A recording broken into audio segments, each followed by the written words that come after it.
Good afternoon and welcome to the Let Us Dream Conference 2021. Like all good beginnings, we will invoke the powers that be to shed some light to lead the way. We will start with an invocation.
It's delightful to have a large gathering of people tuned into the same desire, the desire to make dreams come true.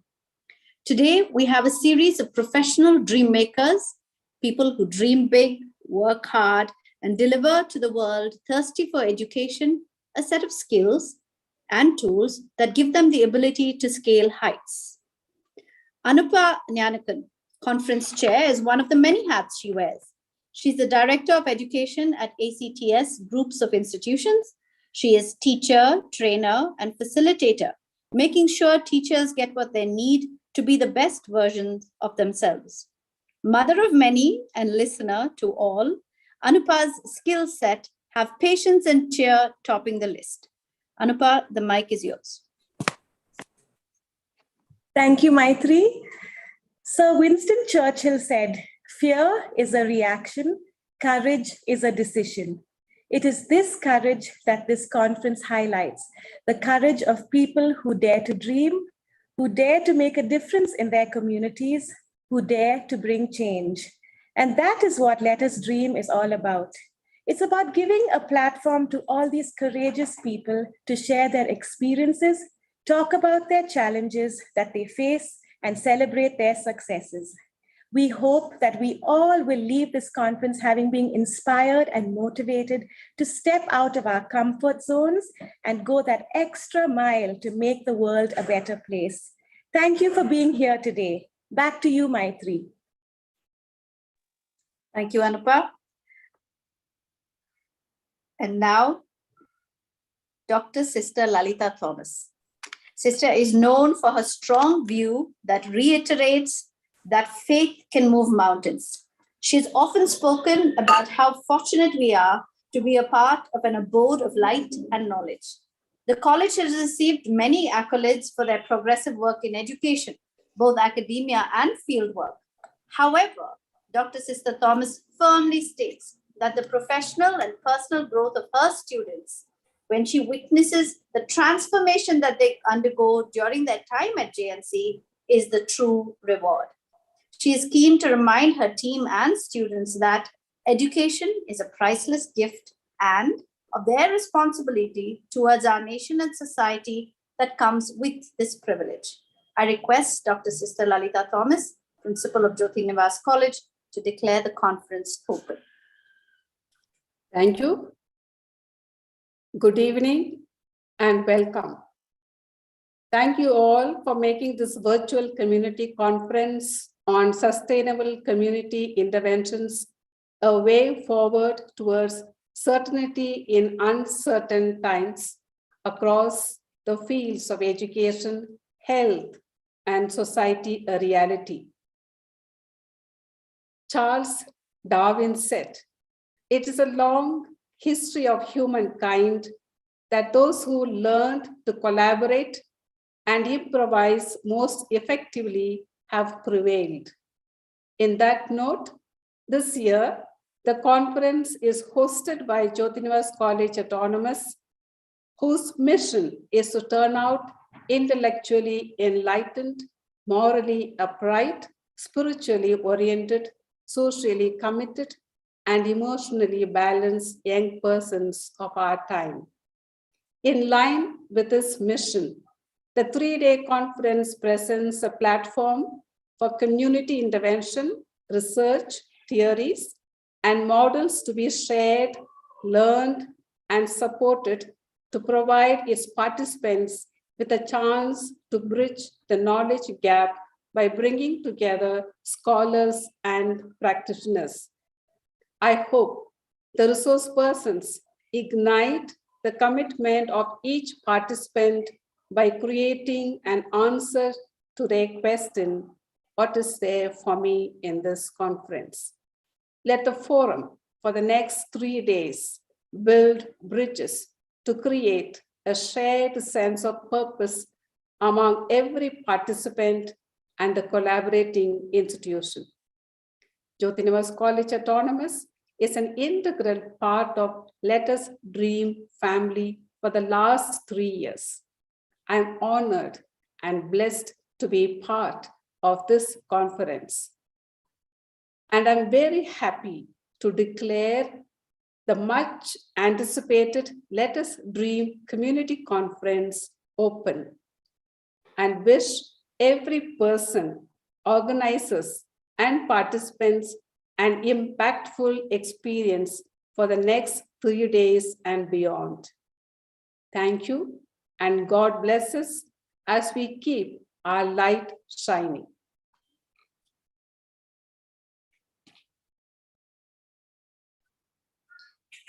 Thank you, Sister, for those encouraging words full of positivity and cheer. Today, we look at education, the changing face of education. In fact, the word education has changed in meaning from learning by rote to skill-based education, from chalk and talk to activity-based learning and apps. It has also changed the way education is distributed by sheer access to education, regardless of socio-economic status. Nationwide and world over, it is poverty and ignorance, and sometimes indifference, that has resulted in the lack of access to education. But through it all, there has been light. As the invocation song stated, light leading the way. Light has been able to reach the furthest corners. And one such ray of light has been Father Lijo and his dream, a personal determination to bridge the gap between the need for education and the lack of access to it, led to the birth of Let Us Dream.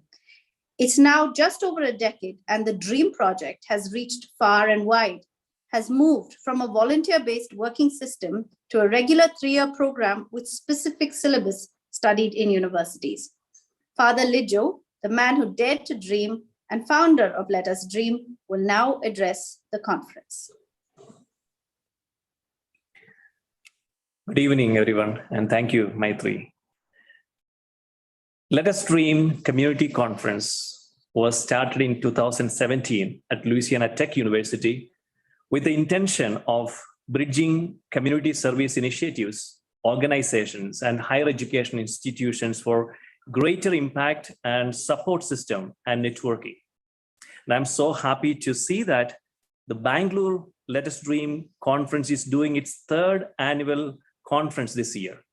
And I would like to thank and appreciate all the conference chairs, coordinators, and committee members who have been working so hard this 100% to make this conference 100% community collaborative conference. So Let Us Dream Community Conference is a unique gathering which brings together a group of people. It brings together a lot of people with bigger hearts for other people. And this is a great gathering of some bright individuals who have the charisma to come up with some innovative solutions for many of our problems in the community, and with unfailing hope and resilience in making some positive changes in our communities. So the Let Us Dream Community Conference is a platform where both researchers and practitioners to come together and share their knowledge and experience for improving efficiency for our community services. And it's also brings together seniors and youngsters toward the vision of empowering communities. Let Us Dream is an invitation to share, learn, and celebrate the diversity of our dreams among us and around us. So it's an invitation, those individuals with bigger hearts and with the deeper thoughts for their own society, for other people around us who are actually in need. So I welcome all of you to this great movement of hope, inspiration, and dreams. Thank you all for joining.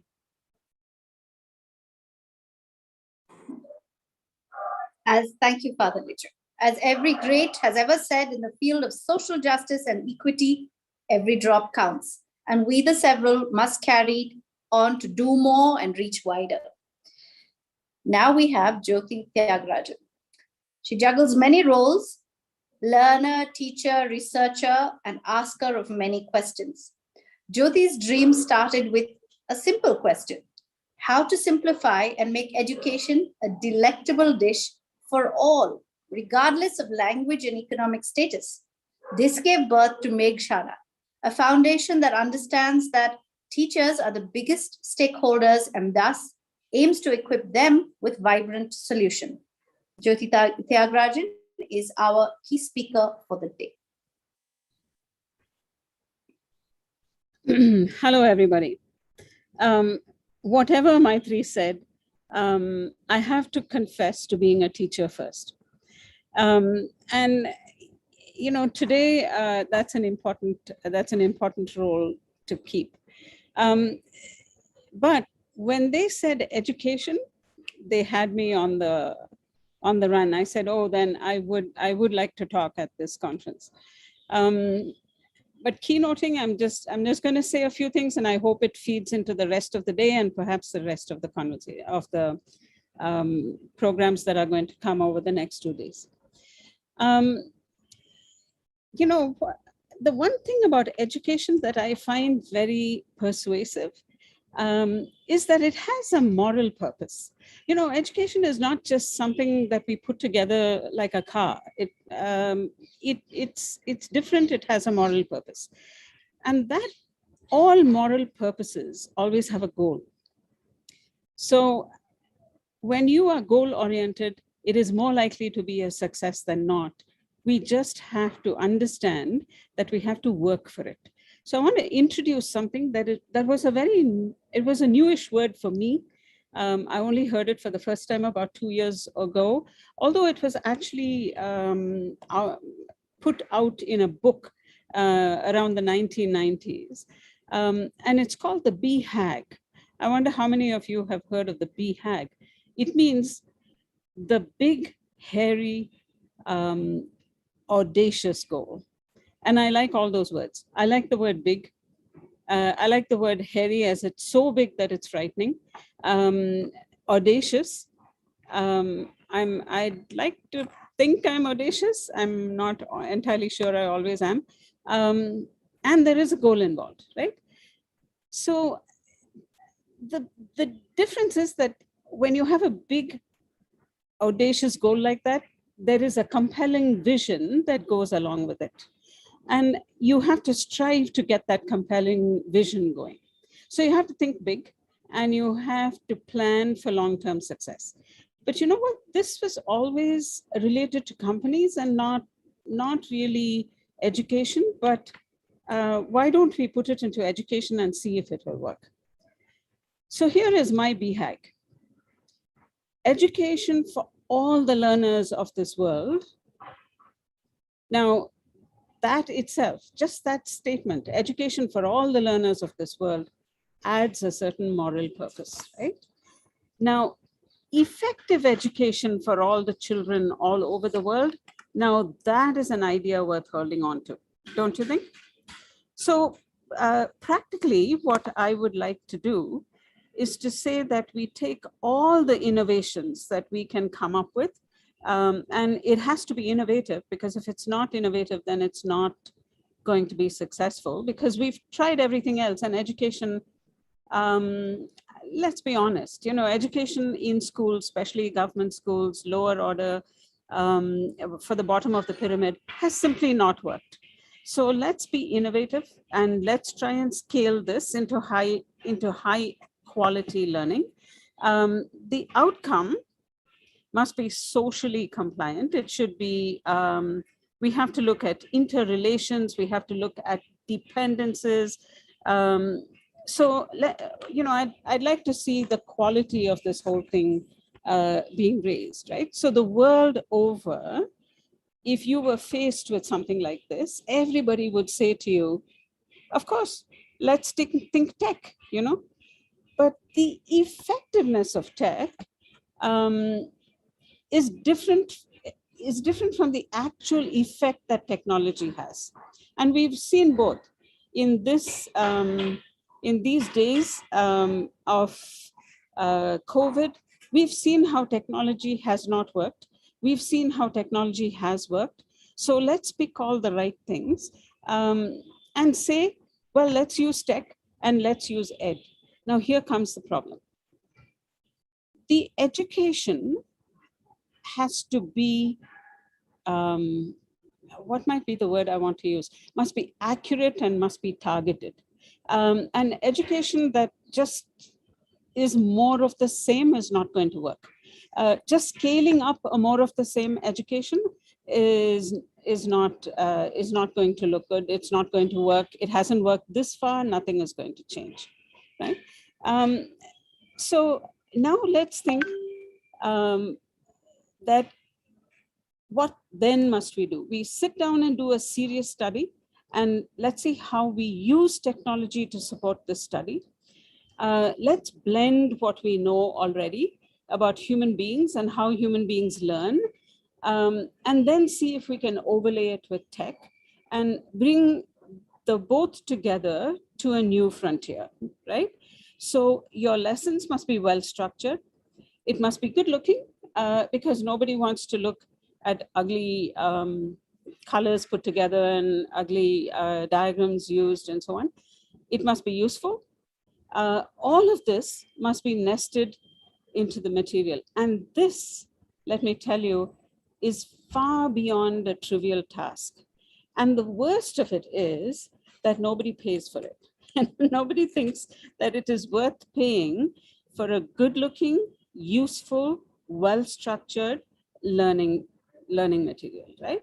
But when you have a bad design, then you begin to lose students. So our BHAG, if all of you will join me, our BHAG sits very nicely in front of us. It says, if you do this, we can only win.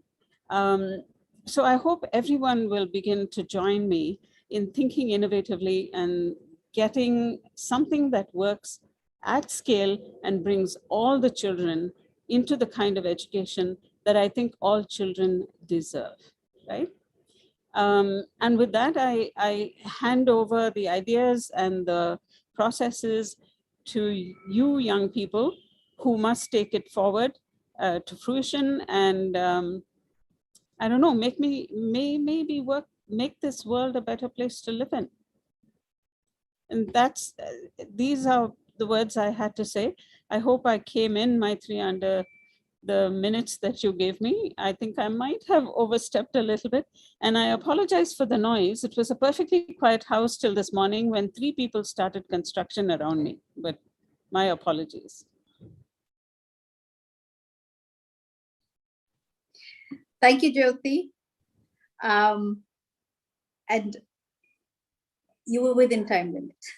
But Meghshala is credited with doing much to conquer language barriers and in innovative teaching tools and facilitating learning in this country. I'm also going to wish them all the best. There's an international launch I hear happening this week. Yes. Later on. And we do hope, it gives us bright big things for the future that you wish us to change. All right. Thank you very much, Jyoti. Thank you. Thank you for your blessings, Maitri. It'll go straight to the kids. And now we have Tabea. So Tabea, highly influenced by the family she grew up in, has been in the social work sector since she was 12. But it's not just the environment that kept her in it. In her gap year, she worked with teens at risk and discovered her passion. She chose to study sociology and continued to do field work in socially useful projects around the city, interacting with everyone from migrant workers to teachers in training. Tabea was a co-coordinator for the conference today and has put together a panel of experts in their fields, whom she will now introduce. Tabea, yours.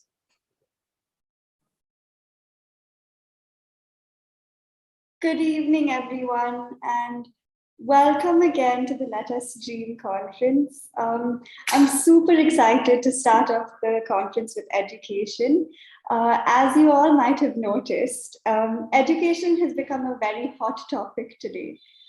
So we've done our very best to put together different people from the field to help us understand the direction education is taking today. Our theme for the panel discussion is textbooks to notepads, changing forms of education. We chose this theme as education is extremely dynamic, and we've seen in the past 2 years itself how teaching and learning has changed drastically. And we really hope that you enjoyed this session as much as we enjoyed putting it all together. Moving on to our wonderful panel members. First up, we have Mr. Neeraj. He will be focusing on equity in education. Mr. Neeraj is the Manager of Strategy and Growth at Shiksha Lokam. It's an education leadership platform. On completing his bachelor's in chemical engineering, he went on to join the Teach for India Fellowship in 2017. Apart from all of this, Mr. Neeraj has also helped curate 3 TEDx events in Bangalore. He leads the education initiatives of the Bangalore Hub.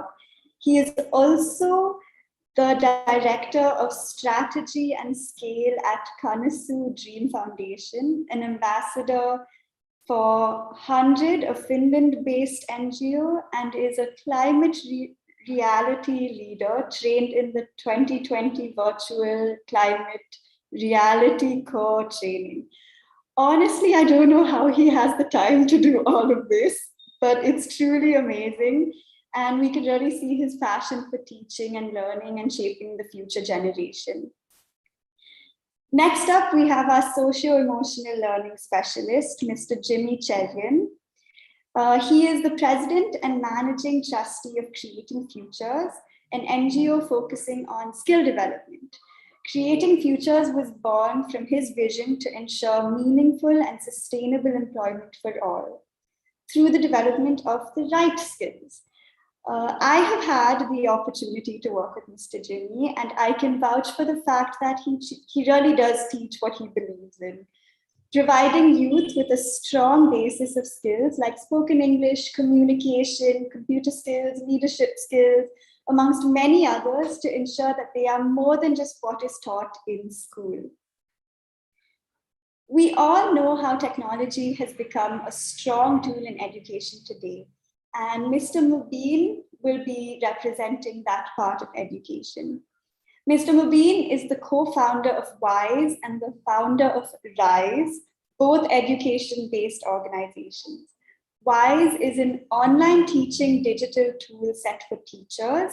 It is a platform that provides teachers and coaches with the tools necessary for them to manage things like scheduling, attendance, assessments, resource sharing, etc. RISE is a social enterprise that Mr. Mubin started in 2012 with an aim to equalize educational opportunities for high school students in Kashmir. Finally, it wouldn't be fair to speak about education and everything that is being done in the field without having a student to vet whether or not everything we're speaking about is actually being implemented in the field. Miss Harini is a grade 11 student in Bangalore International School. Her favorite subject is English, and in her free time, she likes to read up on current affairs and attends her Taekwondo classes twice a week. Now, without further ado, it brings me great pleasure to introduce to you Mr. Daniel Sundaram, our moderator for the day. Daniel is an amazing teacher and has been for the past 11 years. He stumbled upon teaching by chance and has never looked back. He teaches geography and percussion in to middle school learners and is the HOD of the Creative Arts Department. Apart from this, he also organizes outbound learning expeditions, which happen to be amazing. I speak from experience. Daniel is also an Apple Professional Learning Specialist, which basically means he integrates the use of technology in the teaching learning experience. So I think it's safe to say that we have chosen the perfect moderator for our panel. Over to you, Mr. Daniel. Thank you, Tabea, and good evening and good day to everyone joining us here on the Zoom call and on YouTube. And welcome to the education panel discussion. You've already heard from Tabea. We have wonderful panelists joining us, and you will soon be hearing from them. In the current scenario, life as we know it has changed. In some ways for the better. In some ways, it still seems to be a daunting challenge. But irrespective of the situation, we must hope, we must dream, and inevitably cope with this change. If I may quote Nelson Mandela, he once said, "Education is the most powerful weapon with which you can use to change the world." And isn't that what we are talking about now? Sustainability, education, and so on and so forth. So before we hear from our panelists, a few announcements. For those of you watching this live stream happening, you won't be able to directly interact with the panelists, but please do feel free to post your questions, suggestions, appreciations in the chat, and we will have someone from the team send us those questions, and we'll be able to address these questions or put these across to our panelists towards the end of the panel discussion. Formal education, as we know it, has also had to adapt to ensure that learning continues, jobs are retained, and the whole system is in continuity. Thus, the theme for this panel discussion revolves around education, textbooks to notepads, changing forms of education. We also have a student amongst us. So do we like it as a student? Do we approve of it as a parent or a guardian?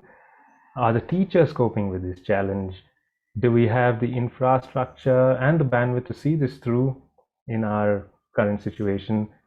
Is this change here to stay? But without further ado, let's hear from our panelist. I'd like to invite Neeraj to share with us and address this gathering. Neeraj, over to you. Thank you so much, Daniel. First and foremost, thank you so much for this opportunity. I think education has come into limelight a lot more, especially with pandemic and COVID. It has aggravated the concerns, the issues, the questions that we have been trying to answer all these years, especially with schools closing, health concerns, safety concerns. I think a lot of questions on education did come up. And I think primarily one of the key questions that consistently came up is what has been happening with public schools. And the minute we talk of public schools, the important question definitely comes in is of equity. Questions on technology access, questions on health, as I mentioned, multiple questions on whether children in public schools are continuing their education, continuing their schooling, regardless of whether pandemic has happened or not. And I think that's where I really want to talk about perhaps one of the sustainable solutions or sustainable approach to answering the question of equity in education. I'll go back to my fellowship times when I was teaching a government-aided school in Bangalore. Multiple times I have seen students being violent because of their context, because of certain triggers that have come from the environments. Often I have also seen dropouts happening, students not even coming to school because of certain social economic conditions at in their communities. And every single time what I have witnessed is how an empowered school leader, an empowered teacher could really take action and resolve it in the complex context that the schools really are in. And I think that has been one of my biggest learnings over the last 4 years in education. And from my fellowship where I was in a school, where I took a macro approach, when I took a bird's eye view of education, India has over 1.5 million schools. And these are public schools primarily. And each of these schools is rooted in a specific context. A high-level context is even that there are 23 languages, X number of departments, hundreds of government officials, lakhs of teachers and headmasters really driving this change with community members and students. So a system by itself is extremely big, extremely complicated. And to really answer the question of equity, I think has been where I really started looking at this. Often in education, I think one of the ideal scenarios have been of equality. But we all know that equality is a long-term journey and it is something ideal in nature. Equity is something that we really want to answer, to be able to have the right opportunities, the appropriate opportunities be given to every single stakeholder here in context of schooling. And that's where I come to an important piece that I really want to talk about is the idea of agency. Can we as a system, can we as people trying to do something in education really look at how do we restore agency in our stakeholders? Can we give the powers to our school leaders, to our community members, to our teachers, to be able to take the decision that they have to take in their context? I think one of the biggest challenges in schooling is lack of freedom and lack of agency. Every single stakeholder has often been asked to do a particular activity or has been mandated.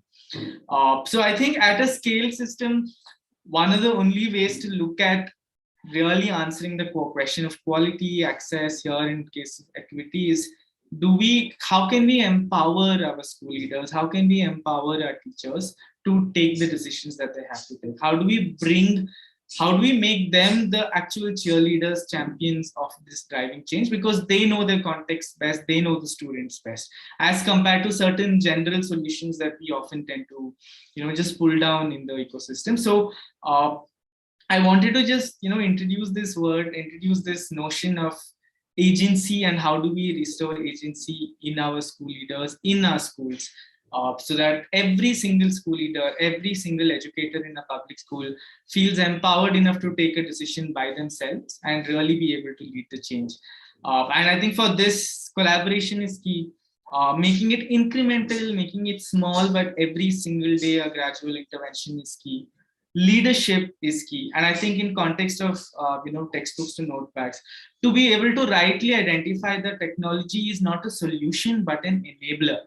I think with these elements in and thinking agency in mind, we might be able to answer some key questions in education and go in the right direction. So I just wanted to kind of put that thought in everyone's minds. Thank you. Thank you, Neeraj. Thank you for sharing with us those very important points to reflect on equity, agency, and asking that big question, which I'm hoping everyone takes away from Neeraj's conversation. Can we empower the local community and the teachers? And if so, how do we do it? Lots to think about there. And thank you again, Neeraj. Jimmy, we'd like to hear from you going forward. Over to you, Jimmy. Thank you, Danny. Much appreciated. It's a pleasure being here. The topic today that I have is on socio-emotional aspects.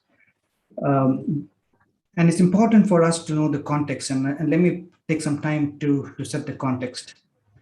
And perhaps you know this, the world today, as we see it, is changing rapidly. In fact, the changes that we experienced in the last 5 years is much, much more than the changes that we have experienced over the last 50 years. Now, in this change, we have 30% of our population between the ages of 20 to 24. Now, why is it important? In this fast changing world, we have this 30% of our population trying to adapt to these changes. And because of this fast changing world, the demands that we put on the youngsters are quite challenging. In fact, to me, it's a little unfair.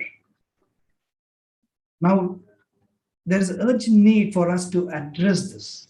And because of this fast changing world, because of the various aspects that are coming in place, and because of the toll that it has on the youngsters, we need to address what I call this whole person paradigm, and I will talk about it later.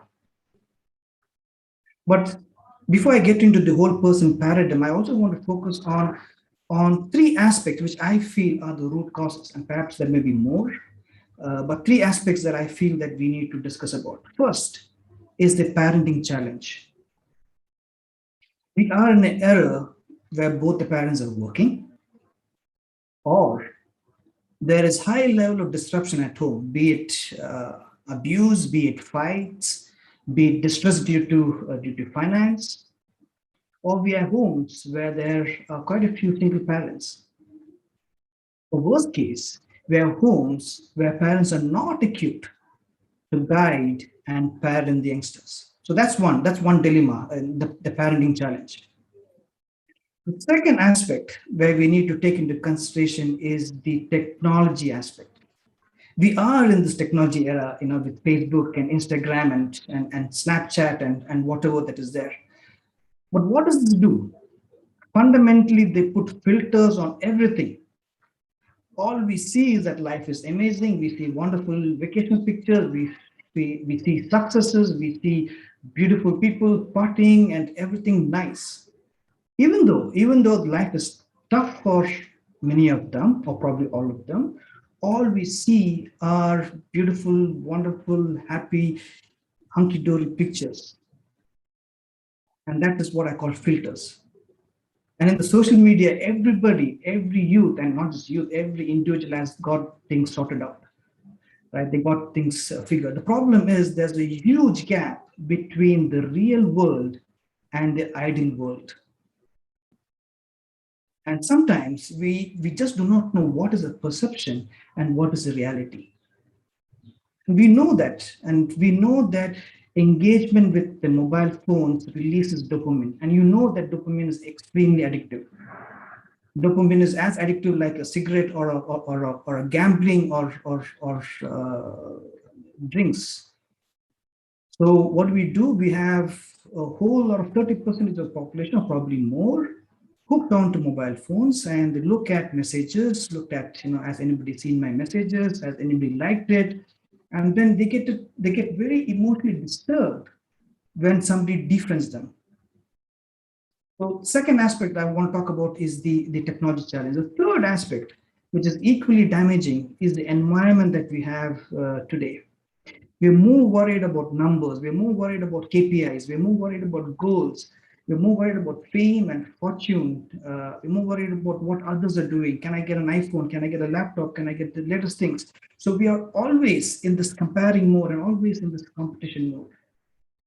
The focus is primarily on the short-term gains rather than long-term happiness, rather than long-term fulfillment, long-term joys. Because of this comparison and because of this competition that we have, invariably there's a lot of stress and a lot of strain, especially on the youngsters. Three aspects that I would like you to think about. One is the parenting challenge, second is the technology aspect, and the third is the environment that we live in. So we as a community need to address this holistically. It is important that the youth have the abilities or competencies or skills, which will be perhaps being adaptable, having grit, and having positive behavior.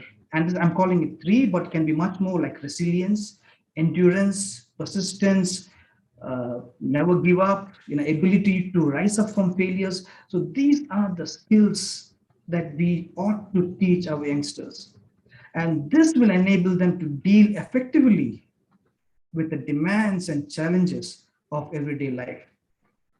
Now, how do you do this? And I propose, and I've been advocating a lot, that we need to have a specific curriculum in our schools and colleges, hopefully from schools and not just in colleges, that aims to improve the overall well-being of the child. It could be through socio-emotional learning, it could be through cognitive aspects, it could be through mindfulness. That's what I call the whole person paradigm. If we can introduce the curriculum right from the school, we are enabling, we are empowering, we are helping the youth to deal with life rather than high marks and academics. I'm not saying academics is not important, but equally important are the other aspect, which is well-being, deep, meaningful relationships, self-esteem, self-confidence, self-worth, and so on and so forth. And lastly, I would like to talk about the whole person paradigm. I talk about 5 aspects about the whole person paradigm. First is the ability to build the cognitive aspects, and not academics and not intellectual. I'm talking about the ability to take decisions, ability to solve problems, ability to look at things logically and reason it out. That is the cognitive aspect. Number 2 is the emotional aspect. Knowing what my feelings are, knowing what my trigger points are, knowing my strengths, my vision. How do I manage my emotions? That's the second aspect.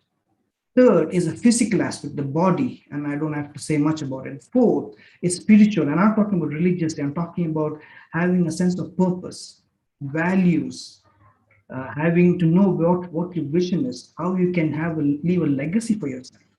That's the fourth one, spiritual. And last one is social. Am I able to interact with one another? Am I able to communicate with one another? Can I work as a team? Can I negotiate? Can I be tactful?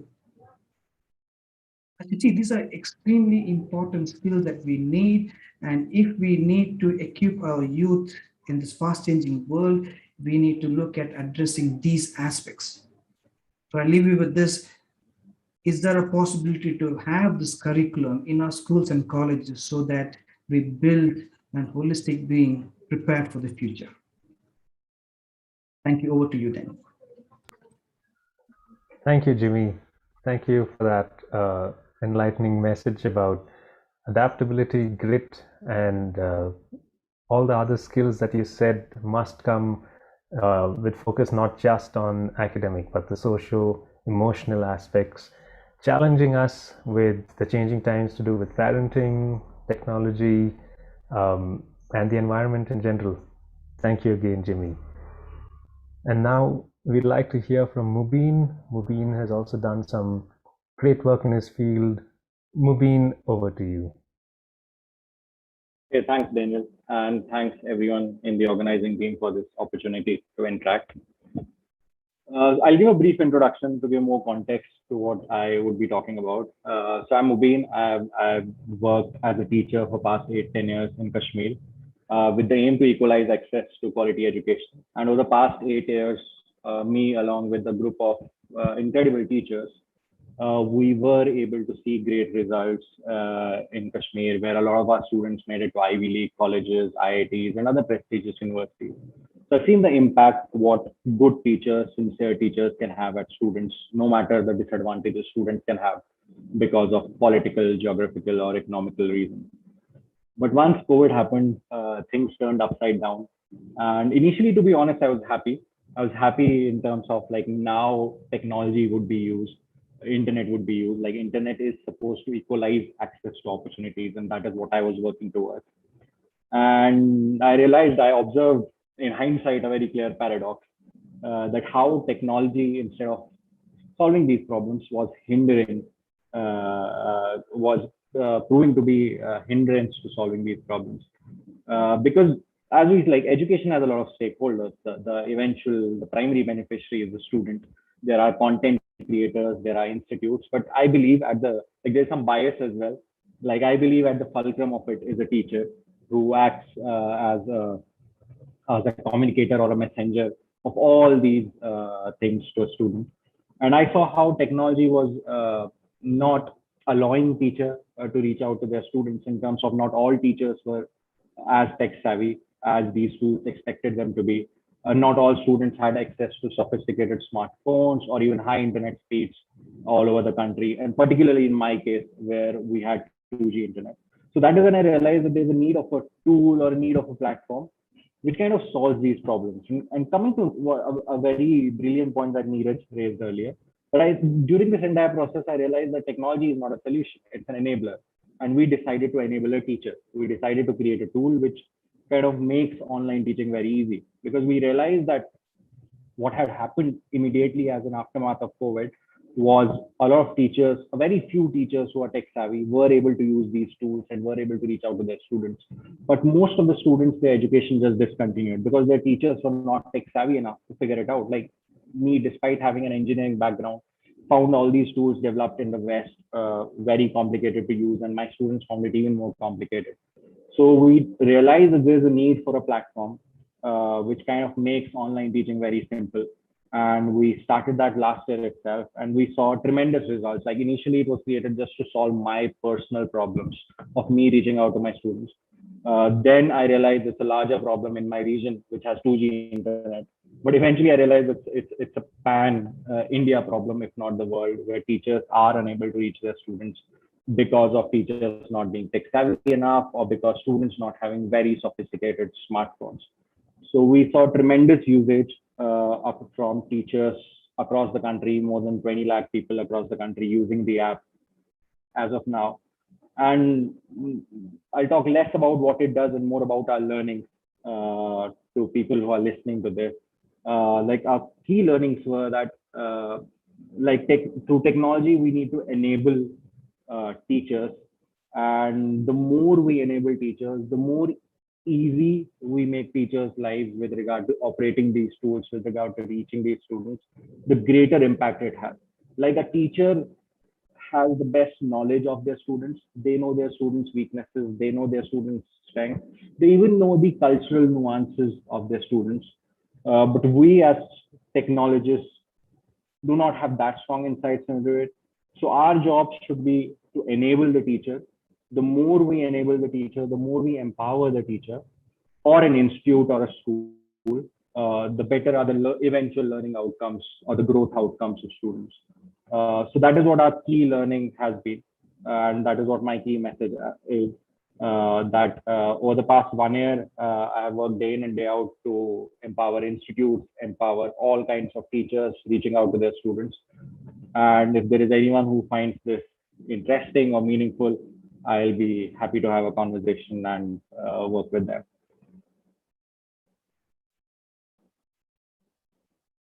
Over to you, Daniel.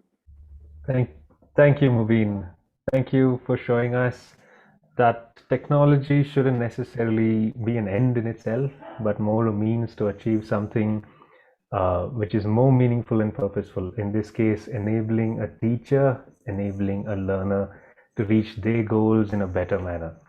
Thank you for sharing that with us. I'm hoping everyone's getting thinking about that question about, is technology an enabler? Well, if it is, what or who should it enable? The person, or just is it an end in itself? Last but not least, we have Harini, who is a student, and looking forward to hearing from you, Harini, about your perspectives on this topic. Over to you. Thank you. I'm going to be giving you my perspectives on the whole thing through my experience transitioning from normal to online school and my thoughts about it. So I want to start by saying I definitely took normal school for granted when I had it. There were so many advantages that I didn't even notice until online schooling began. I mean, the most simplest thing, like putting a uniform on, means so much to me now. And I didn't know it then, but I am fully aware of it now. I mean, I know it sounds weird and I'll explain. When I put a uniform on and my shoes on and I get ready for the day and I wash my face and brush my hair and I get into the car and I walk into school, I feel like accomplishing something. I have the energy to be productive, and that energy is amplified when I walk in and I see my friends first thing in the morning. And I know now that this energy and this motivation came from the change of atmosphere from home to school. My brain has subconsciously associated home with relaxation and relatively lighter work compared to school, whereas I've associated school with constantly stepping out of my comfort zone and like rigorous learning for 7 to 8 hours straight. And I think then when things suddenly went online, it was definitely a big shift that took a lot of time to adjust to, and I don't think I ever fully did. Eighth grade was my last normal year, and then in ninth came that kind of weird transitional period, like in that in between period where things were just shifting online and people were still figuring things out and teachers were still trying to figure out how they could go about this. And I was fine in the beginning because I still had some motivation and I was holding on to the enthusiasm I had from when school was normal. And I thought it would be good. Me and my friends were all so excited. We were like, oh, extended holiday. It's going to be so chill. It'll be easier online. I don't have to wake up early. I don't have to get ready and I can work from the comfort of my home. And I was definitely romanticizing that idea to a very large extent because it got very hard for me very fast. Um, During ninth and 10th, my mental health really went for a toss for multiple reasons, but I think online school just not working for me was definitely one of them. I was always a student that did well in school, and suddenly with online, I was just losing motivation at a very rapid rate, and it just got quite difficult for me.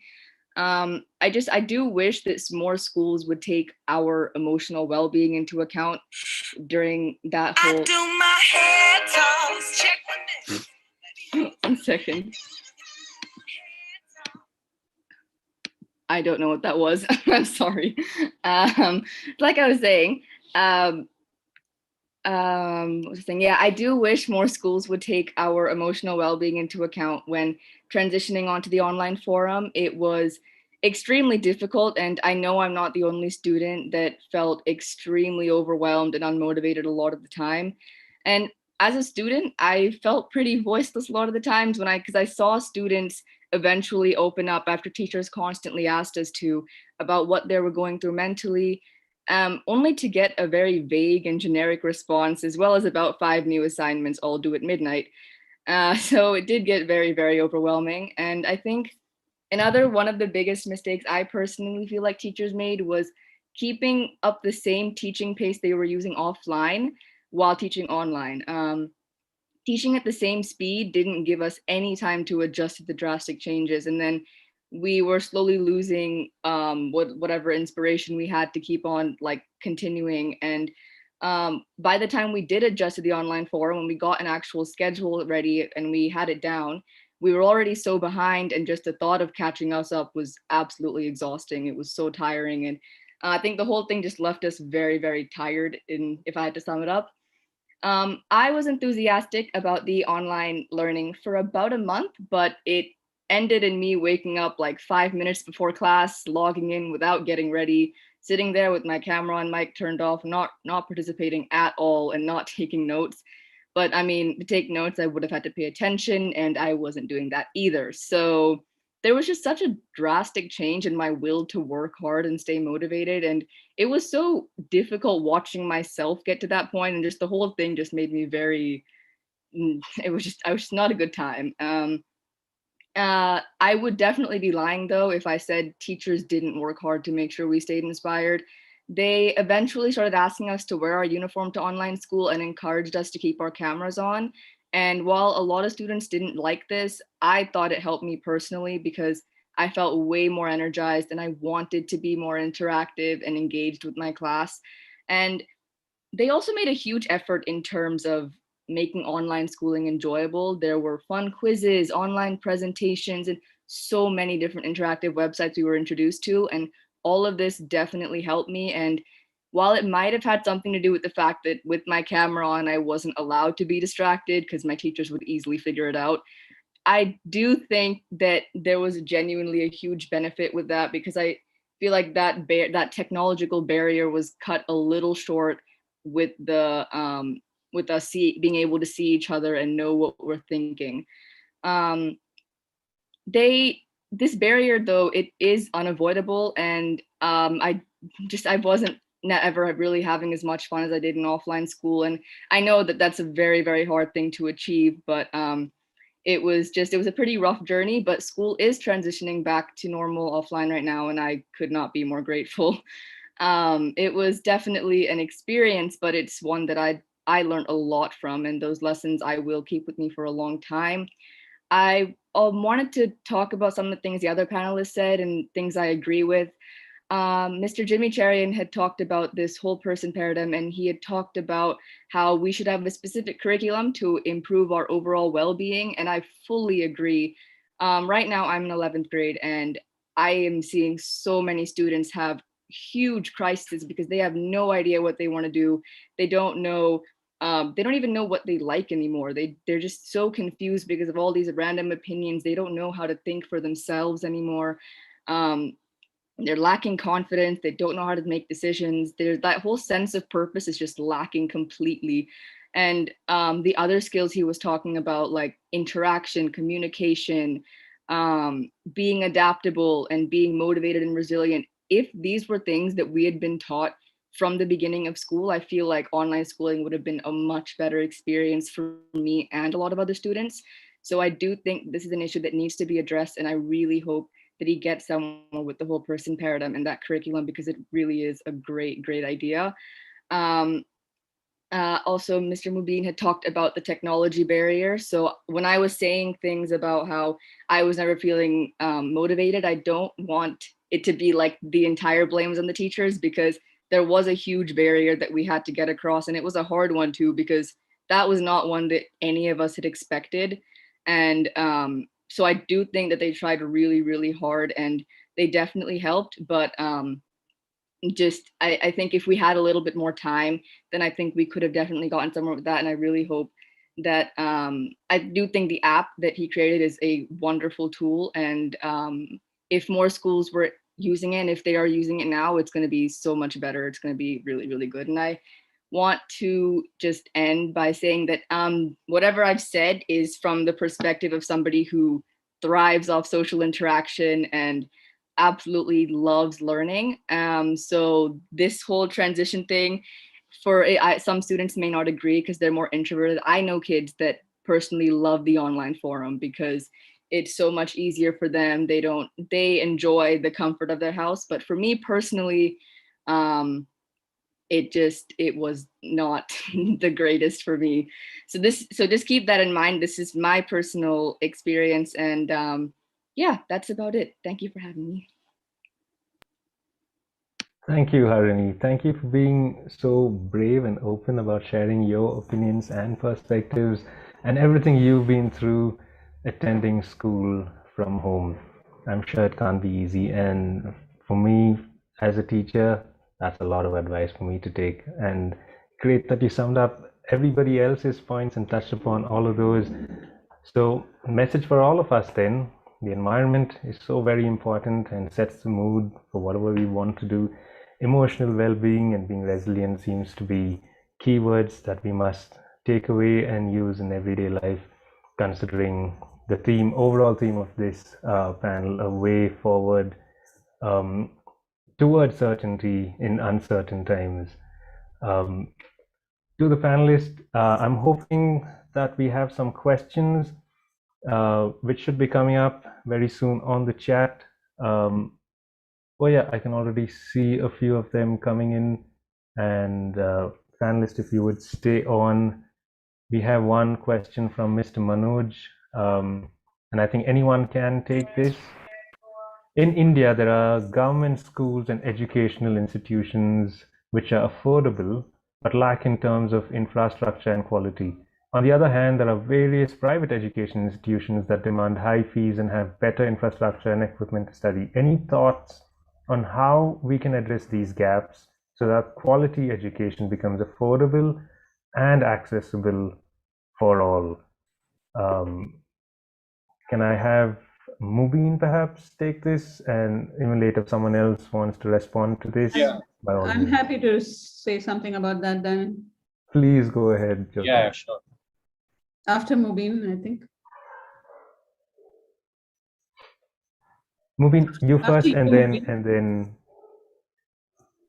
Yeah, I can basically we had over the past 1 year, we had the opportunity of working with a lot of government schools in a couple of districts in J&K and other parts of the country. Like I believe in I believe changes are from my personal experience, changes are incremental. They're not done in a day. It takes a lot of time. And a lot of these things, like if we take NEP into account, a lot of these things with regard to school education, like the improvement in infrastructure and other facilities at schools, while that is a slow process because the government is involved, it will take its own time. There are a couple of other things that could be done with regard to a lot of schools, a lot of districts do have budgets for having their own computer labs or similar labs set up.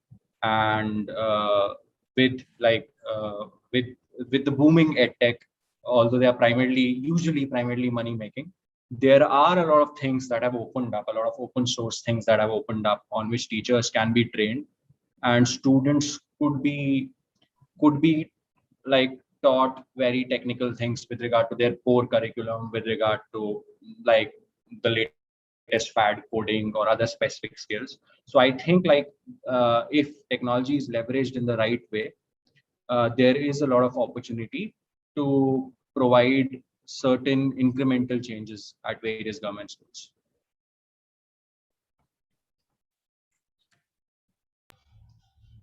Thank you, Mubin. Jyoti, were you wanting to?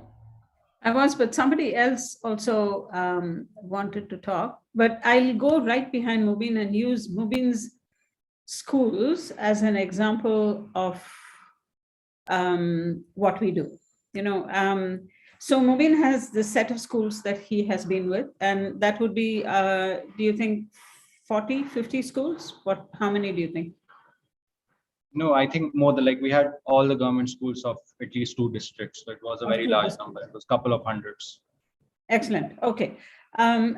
So what we do is we've constructed an app that talks to the teacher. It sort of guides the teacher into teaching the class better. And it also gives her what she has to teach in a more immediate fashion. So she or he, they don't look at facts, they look at building concepts. And the way to build concepts is to give them many related facts. And then the kids will make the concept themselves, because there's no way that you can make the concept for the kids. The kids have to build the concept, on their own. Now, this is actually every single lesson that any teacher has to teach has been written up. So we have some 5,500, maybe 6,000 lessons, and we can put it in any language. So in Kashmir, perhaps most of the people speak Kashmiri Urdu, or they speak Kashmiri or Dogri. Dogri, and we can very easily translate it both into Kashmiri or Dogri. And the teachers who are more happy with Dogri will use the Dogri app, and this Kashmiri will use the Kashmiri app. So there's not two steps to climb. The teacher doesn't have to fight one language to be able to teach a subject that the kids know nothing about. Which is why I was very excited to make contact with you. We are also an NGO. We're a nonprofit NGO. So we get CSR funds, and actually sitting with me is a small, tidy sum of money, especially for Kashmir. And we are very keen to step in there and see how we can help people like you who are already on the ground do what you want to do, and give you the support if that's pleasing to you anytime you want. This is what we do, space after space after space. In fact, we've done the whole of Sikkim, Meghalaya, Manipur. So we can go to individual places, localize it, and then take it forward. So just putting it out there. So if anybody wants to use it, this is mainly for government schools, is what Meghshala does. And we realized that the bottom of the pyramid private schools are sometimes worse off than government schools. And therefore we've set up a private, zero profit private entity that can do private schools as well. Thanks, Jyoti and Moveen. It's wonderful that in a conference like this, connections are being made and people interact and find ways of helping each other. This is great. We've got another question that's come in, something about addressing the syllabus gap among students, I'm guessing, during this pandemic situation. But I'd like to expand that question and also include as to why, especially in our context, we seem to have a sort of a lacuna between the graduating batch and, say, employment opportunities. So on one end, how do we close this gap that has been created during this current situation, the pandemic? How do we also try and close this gap between employability, and who then might be held accountable to close this gap? Anyone can take this question again. Neeraj, Jimmy. I could maybe start off. No, I think in general, while the pandemic has aggravated, like I mentioned, multiple challenges, but I also feel it has been a very good year in terms of vision building for education. The new national education policy, the foundation literacy and numeracy mission Nipun Bharat. There have been multiple initiatives that have been laid down at a national level, and that eventually percolates to states as well, that are trying to answer some of these key questions. There are committees that are being set to revisit syllabus and curriculum. Foundation literacy, like I mentioned, FLN has been given primary focus. The way NEP has integrated early childhood education and given importance to it. So I do feel, at least at an initiation or, early step of sorts, certain key aspects, certain key important decisions, certain vision setting exercise have been done. I know the immediate question is, what about execution? But I think education should also, we should also start looking at the positives that have really emerged, and to even have these foundations being led, I think is a great place to go. And I know for a fact that, at least in terms of how these are being looked at, how these are being thought of for implementation, there have been really positive steps that have been taken across governments, across systems. So I think we have started the process. Questions about syllabus gap, questions about technology. I think one important question that keeps coming here also is, how do you make technology accessible? How do you make technology interoperable? Multiple people are doing almost the same thing across. How do you ensure that, at least in technology, we don't reinvent the wheel?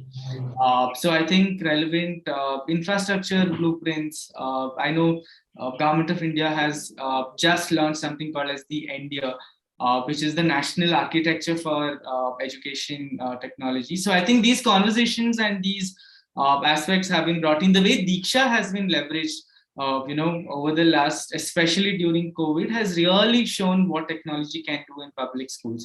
So I think, important elements have been thought of. We are in the right direction, and in the next 10 years, we will see, good outcomes and good activities, at least, that is moving towards, reaching education quality. So just want to kind of set that context. Thank you, Neeraj. Very positive and hopeful there. Jimmy, any thoughts? Same question. Yeah, thanks, Daniel. For someone who's been in the industry for 25 years, I feel, and I echo what you're saying, Daniel. There is a gap in employability for sure. Gartner did this report, I guess, about 2 years back, talking about the gaps in skills. And again, this is a global data, not specific to India, but I think that we have a lot of lessons to learn from this report. It talked about digital dexterity, number one. It talks about emotional quotient. That is the ability to manage one's emotion in the employment field. Third is virtual collaboration. And we heard, Harini, how the challenges that they face. And I know it is extremely difficult to have virtual collaboration. Fourth is adaptability. Fifth is problem solving, creativity, business focus, understanding the customer. Now, and if you look at all of these, and this is what the market wants, this is what the enterprises want. And unfortunately, we are not addressing these aspects, but we are talking about engineering. And if you see, India has the highest number of engineers, right? Highest number of engineers. So we are very, very academically focused. But when we are thrown into the job field, and they very, very much look at these aspects. And for sure, yes, I agree that, and that's where I come back to my point again, that there is a need for us to address these softer aspects, which is equally important than the technical aspects for engineer or a doctor. Thanks, Jimmy. And of course, we're not going to let Harini go without trying to answer a similar question. As a student, Harini, so Jimmy's looking at it from that angle and that approach. As a student, where do you think there are gaps in the current educational system that you are exposed to? And what do you think needs to be done? You have everyone listening to you right now. So as a student, and on behalf of all your fellow students, now's your opportunity. So I think one of the biggest gaps for me personally, at least, was gaps like the major gaps when you're just shifting grades, like from middle school to high school, and then from 10th to 11th and 12th.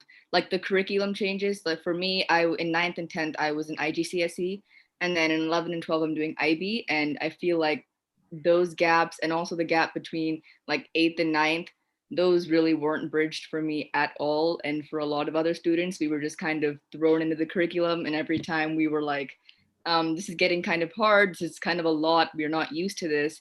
Teachers would normally say, well, welcome to so-and-so curriculum. That's just how it's going to be from now on. So I feel like if we were kind of slowly introduced a little bit, I feel like that would have definitely helped. I remember one thing my school had done to bridge that gap between 8th and 9th was they gave us this thing called 8.5. And that was a few week, like a small, like 3-week kind of course sort of thing, where they would just sort of introduce us and kind of get us a little bit started on the syllabus and the curriculum. And it was pretty helpful. And I feel like that's something that definitely helped. Another gap is the gap between 12th and then college and then working. We're not really taught a lot of skills that we need in the real world. Like as the other panelists had discussed, things like problem solving and things like teamwork. They're not exactly, I mean, they're kind of implemented in terms of group projects, but they're not, I don't know. It's just, I feel like when we actually get there in the real world, I've just read way too many stories about how people felt so lost because there were so many things that they hadn't learned in school. They had learned so much in school, only used like this much of it, and the stuff they actually needed, they just kind of had to figure out over a period of time. So those things, if they were taught to us, would definitely be helpful too. I think those were my main two gaps that I think should be bridged. That's it. Thanks for sharing your thoughts, Harini. Daniel, if I might answer Harini a little bit, as being a teacher of IGCSE and IB and everything. You know, in India, we don't have a curriculum. I know this might come as a shock to you, but we don't have a curriculum. What we do have is a syllabus. And there is no overarching curriculum that actually ties something together, in which if they had that, it could be a school-wide curriculum even, and that would make that gap go away immediately. In fact, who mentioned NEP? I'm sort of engaging with the NEP to say that really we have to write a curriculum for NEP. If we don't do that, NEP is not going to touch the ground of the classroom. You can walk into any of the government schools today and you would think that there is no teacher standing in front of the classroom teaching the kids anything at all. And you know, there are very few schools, few and far between, possibly the one you go to, possibly the one that Daniel used to teach at or still teaches at. Thank you. These schools are abundantly different, but if you walk into any other school, it will be a series of information points that they have to study and regurgitate for the test. They don't teach you skills. They don't teach you how to work in teams. They don't teach you how to make suppositions, how to try a solution, edit it, change it, talk to your friends to see how you can add to it. None of these things happen in schools. And that's a big gap. It's a big gap, and it needs to be made up by a set of educators that actually are passionate about it. And the moment they do that, we'll solve our education problem. Thank you. Thanks, Jyoti and Harini. Hope that actually answers what you were trying to say as well. In the meantime, from the sublime to the, sorry. From the sublime to the ridiculous, we write a set of,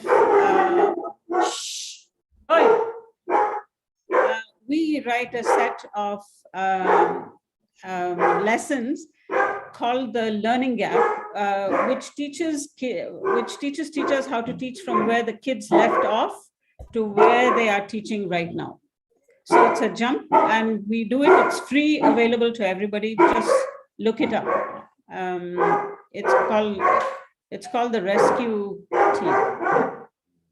Thanks, Jyoti. The Rescue Team, indeed. Everyone, please do look that up. I'm sure you'll find that very helpful.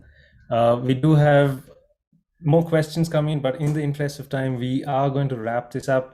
But I'll just mention the question to get you all thinking, and we won't particularly look for answers. How do we face the online classes, and if this is going to be the model of study in the future, do all the teachers have to reinvent a virtual model to manage the classes like it's seen in Japan as a robot? Well, I certainly don't have the answer to that. Possibly could be so, but a discussion for another time. I definitely want to thank everyone that's been on this panel, Neeraj, Jimmy, Mubin, and Harini, for sharing your experience and your perspectives on the topic. Textbooks to notebooks, changing forms of education, particularly in the context that you've been working in. But again, going with the overall theme, a way forward towards uncertainty in uncertain times, I'd like to end with a quote by Helen Keller: "The highest result of education is tolerance." So while we wait and look forward and hope and dream, Let's end on that positive, hopeful note. Thank you, everyone. Maitri, over to you. Thank you, Danny. Thank you, everyone. That was really interesting and perhaps should slot it for a larger time period. But now is what I really look forward to, those men and women who became the change they wanted to see. Here to introduce the revolutionaries is Mr. Rajesh P.I., who runs Actors Collective, that teaches skills to the art of empathy. And what we're going to look at are the unsung heroes. And it's really my favorite bit. Over to you, Rajesh. Thank you so much. Yeah. Unsung Heroes is a beautiful, beautiful idea embedded into this the Let Us Dream conference and successfully implemented over the years, especially in a world where, in a pandemic affected world, where we are sort of looking for inspiration for our journeys, for ourselves. Something like this whole concept can actually provide tremendous amount of inspiration. And I say it with a lot of faith, with a lot of confidence, because there's a fantastic team that has actually worked behind the scenes to bring these unsung heroes to the light.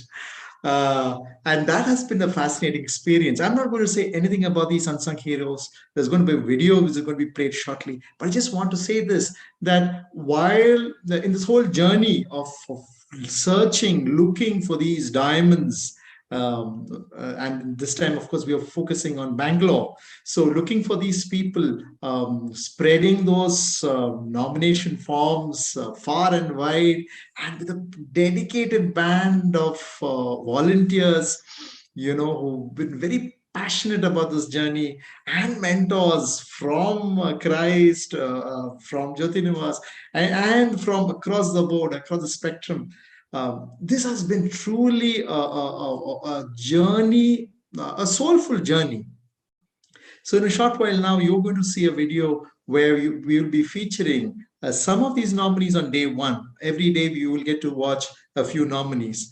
And more than me saying anything about them, let the video speak for itself. Because these are people who really looked at the community and said, what can I do for them? What can I do for the larger good? What can I, how can I contribute? How can I make their lives easier, either through education, through multiple ways. And that's fascinating, because when we watch their work, when we honor them through this wonderful conference, we are in a sense honoring parts of ourselves and saying, if they can do it, then maybe we can take a small step too, or maybe a little more of a step. And that's what I want to say on behalf of my wonderful Unsung Heroes team. Thank you all and the conference members. Over to you, Maitri. I think it's time we can show them the video of some of the nominees featured today.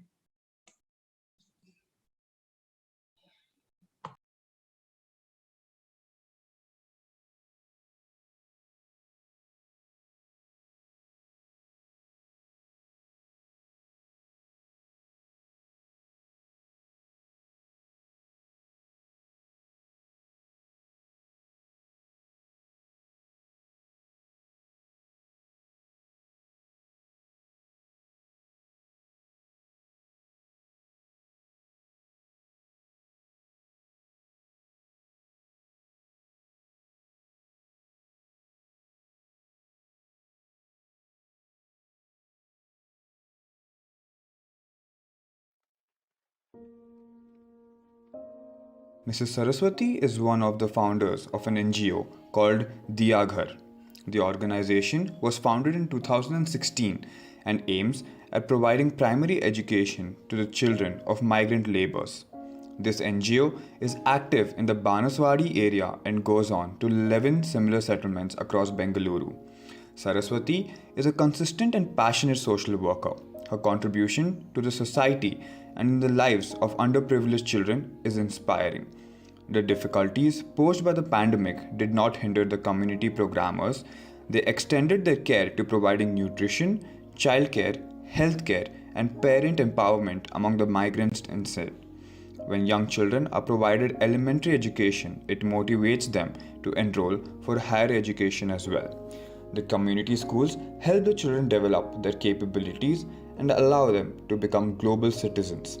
The NGO facilitates an efficient education system at the kindergarten level itself, the age which signifies the growth of a child and his introduction to the world.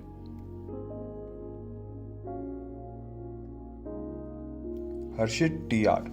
Harshit TR is a young entrepreneur and a research-oriented person, holding a BCom Honours graduation and MSc in Strategic Management from Christ University. He has been volunteering in a lot of social services. He has worked upon sustainable recycling process and pioneered in solving the waste management issues. After enrolling for PhD and clearing NET, he has worked as a guest faculty at Jain University. Now, having been in the founders team, he also works as a director of marketing at Beru. Beru, Back to Roots, is a natural farming network at Nijayapanadodi, Ramanagara district. Beru is platform for providing agribusiness contributions to farmers and building up market access to their produce, serving customers with new and healthy nourishment. Looking at the difficulties that the farmers are facing, he started working with farmers to improve their quality of life and change their approach towards farming. He has future plans to maintain the ecological balance, for which he has made some designs. Beru is all about nurturing farmers and their growth by encouraging natural farming practices, by eliminating the need for chemical-based fertilizers for growing produce and ensuring the lands are ever fertile. We bring the farmers and customers together to create an healthy ecological balance, sustainability to meet future demand for good food. We are changing lifestyles of both you and farmers. We welcome you to be a part of evolution rather than revolution. To transform farmers towards practicing non-hazardous, chemical-free farming, thereby adding value for their crops and enrich the soil to provide customers with fresh and nutritious food. Harshit TR is constantly in touch with farmers to understand their challenges, create awareness among the consumer community about the importance of healthy food, bring various stakeholders under one roof to support each other, explore and introduce various models which bring farmer and consumer together, thereby supporting each other.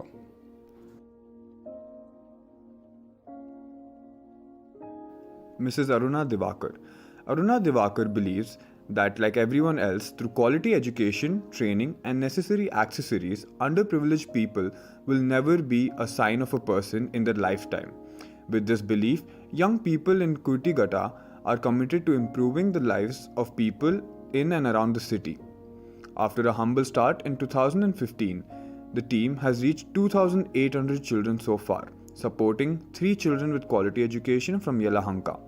The team is focused on helping children and women in different areas of rural areas, working to ensure that they get all the support that they can get. The NGO also operates as an orphanage at its headquarters. In my home, there are 12 girls ages 7 to 13 with educational, food and medical support. Mrs. Aruna Divakar strongly believes that today's generation are volunteers in action who are doing extensively a great work in making this world a better place.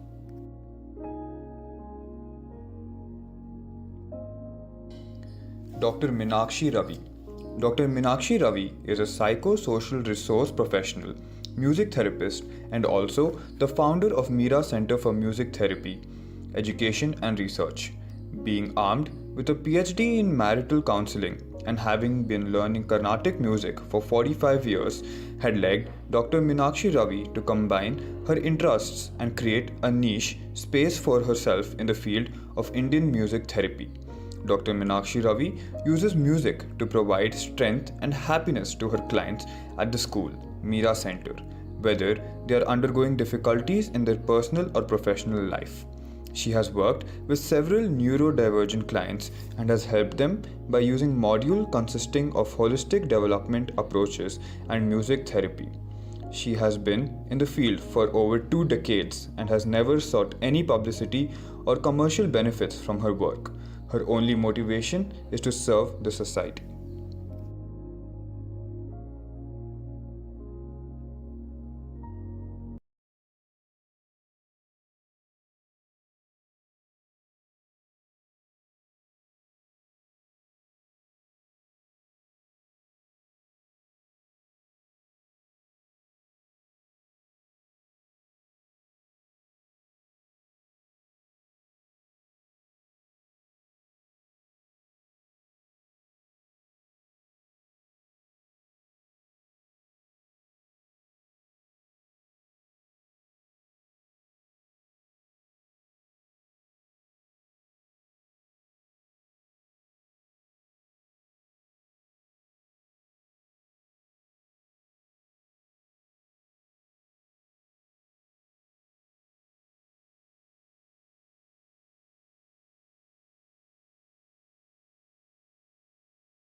Thank you. Now over to Maitri.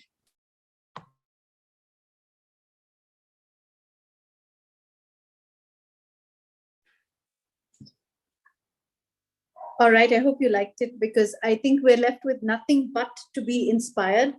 And it's best to leave you with the stories of determination and courage and empathy and sharing. So this is what we have for the day, but I'm going to call upon very special somebody who is very modest about who she was. To be or not to be are the only two choices when it comes to an inclusive attitude, says Anita Ipe, Managing Trustee of Samantha Center for Children with Special Needs. She believes that all children must be given the chance to learn as best they can, given the gifts they have. Anita looks beyond their defined inabilities and finds their capabilities. Anita, member of the Let Us Dream core team and the answer to many a child's dream, will now present the vote of thanks. Over to you, Anita. Thank you, Maitri. Mother Teresa once said, "None of us, including me, ever do great things. But we can all do small things with great love. And together, we can do something wonderful." On behalf of the Let Us Dream team, I thank you for attending the conference today. Hope you go back a little more inspired, a lot more motivated, and even more excited at all the possibilities you know you have in making a change in the community around you. Please do attend the conference tomorrow and the day after. Tomorrow we focus on health. We look forward to seeing you again, as we have so much more to share with you on the next 2 days. Thank you and good night. Thank you, Anita. And here we are at the end of day one, wiser, hopefully, inspired, grateful, and more hopeful for change. Now, there is an announcement about a certificate. If you wish to have a certificate of participation, there will be a link on the YouTube chat that you may access. You will have to fill in a form for it. And for all of us here, thank you very much for being with us. And remember, every drop counts. So do your bit to make the ocean. Thank you again. It comes to the end of day one.